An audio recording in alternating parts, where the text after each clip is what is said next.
Key structures ayaan ku baranaynaa cashirkeenan. Key structures waa dhismaha muhiimka ayaana cinwaan u ah.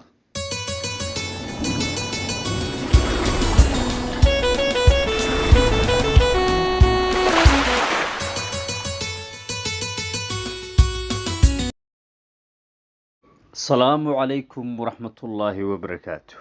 Welcome back to English with Susman official channel.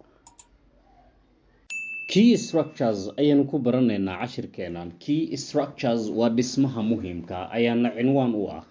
Key structures. Further explanation sharaxaad dheeraada ee buugga New Concept English Practice and Progress. We can join statements waxayna isugu biiri karnaa ama isugu xiri karnaa jumladaha together si wada jira to make si aan ugu dhigno complex statements. Jumlado isku dhisan oo isku xiran. Here halkan waxa ahaaday some of the joining words xoogaa erayaasha isku biirayaasha we use aynu adeegsano ama isticmaalno. When, until, after, as soon as, while, before, because, as, since, to, in order to, although, who, which, and that. Study these simple statements waxaad barataa jumladahan halka ficil leh ayaa simple statement loo yiraahdaa. Haddii jumladu ay ka kooban tahay as a predicate oo hal verb bis kaliya ay leedahay oo doing word-ka ah markaas waxaa loo yaqaanaa simple statement ama simple sentence. Pay waxaad u bixisaa ama siisaa close attention feejigaan aad ah to the way habka they have been joined lisugu biirshay ama lisugu xir. He missed the train. Kaliya markaan iraahdo ayaa simple statement ah. Waxa uu waayay ama seegay tariinkii ayuu waayay. He did not hurry ma uusan soo dhaqsanin. Waa simple statement. So labadan ba waxaa la rabaa inaad u raadiso joining word. Joining words such sentences marka lagu keeno waa inaad adeegsan kartaa. Waxaan leeyahay waxaa meeshaas ka adeegsanaynaa marka isticmaalnaa he missed the train waxa uu seegay ama waayay tariinkii because maxaa yeelay he did not hurry ma uusan soo dhaqsan. He ran waxa uu u cararay ama u orday fast si dheeraad aad u dheeraysay ugu cararay.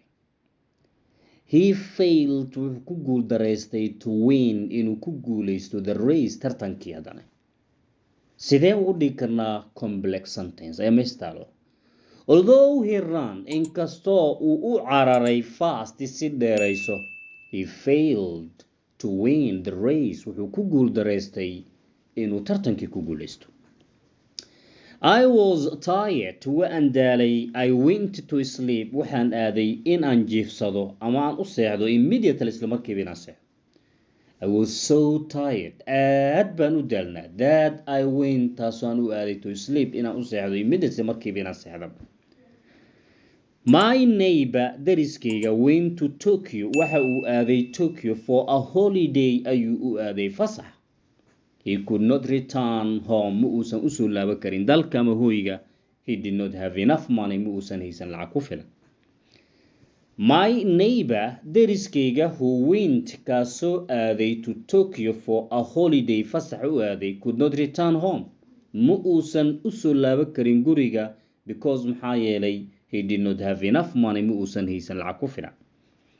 I went into the garden waxaan galay ama aaday beertii baan galay.